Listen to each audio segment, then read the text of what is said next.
Welcome to the Tuesday edition of Pat's Papers, our summary of U.S. newspaper headlines. I'm Pat Kiernan. Here's our top story today. The North Carolina Tar Heels walked over the Michigan State Spartans in last night's NCAA final game in Detroit. It is the fifth national title for the Tar Heels. The Charlotte Observer notes the expected contribution of star Tyler Hansbrough, but says he's not the only player on the team headed for prominence in the NBA now. Detroit News columnist Bob Wanowski says the strong Michigan State team ran smack into blue-blooded reality, despite the support of a home crowd of almost 73,000. On the powerful earthquake in Italy, the Los Angeles Times reporting today, past glories and future hopes came crashing down together. The story says ruined structures include a basilica where a pope was crowned in the 13th century. Many lives were lost. The death toll is at least 200 as I'm recording this report. We are literally skating on thin ice. The San Francisco Chronicle says scientists monitoring climate change have concluded that not only do we have less Arctic ice overall, but it is getting thinner. Much of it will be gone within 30 years.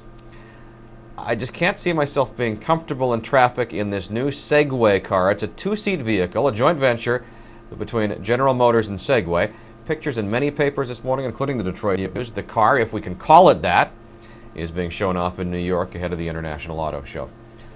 I have to use the opportunity when I can to talk about good economic news. Actually, the word in the headline of the New York Times is brightening economic news. A New York Times CBS News poll finds Americans are more optimistic about the economy than they were just a few weeks ago. And the story notes the durability of support of President Obama despite economic challenges. Defense Secretary Robert Gates seeks to turn a corner in the way the military spends its money. That report in the Washington Post and everywhere else this morning. The idea is to put less effort into defending against a superpower and more effort into surveillance equipment and relatively low-tech weapons. A side note in the Post looks at the economic impact of military spending cuts. There's been a contracting boom in Washington following the September 11th attacks. The Post says Gates intends to replace many of these military contract employees with civil servants. The former president, on the front page of the Dallas Morning News, George W. Bush, threw out the first pitch for the Texas Rangers on opening day. The Rangers beat the Cleveland Indians 9-1. Interesting story about baseball in the science section of the New York Times this morning. Science meets sports. Managers of baseball teams could quite effectively use computer models to simulate thousands and thousands of games and determine the best action for the next inning. As the article says, a computer could answer questions such as, should A-Rod bat third or fourth? This golf tournament may not be as recession-proof as organizers had thought, reports the Atlanta Journal-Constitution, after the golf tournament failed to bring in as much green to the local economy as its iconic jacket does. From Minneapolis today, Steve Cannon has died. He was at one time the highest-rated afternoon radio host in the country, reports the Minneapolis Star-Tribune.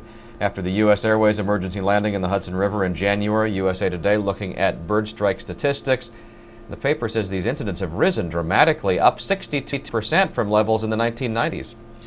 It's gone way past your mother's maiden name now, says the Chicago Tribune, a story about all of the computer security passwords we're asked to keep. It says they're getting into obscure questions now, such as, what's your most unique characteristic?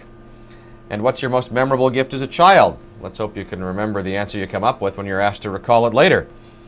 Finally, this dog from Scotland may be the world's smallest. The New York Post says the pup is just 2 weeks old, but isn't expected to grow much bigger. Just 4 inches long if you measure from the nose. If you think this report's helpful to you, to thin out the news, you can get an email from me every morning. The top stories, you subscribe at patspapers.com. That's also where you'll find links to all of the stories.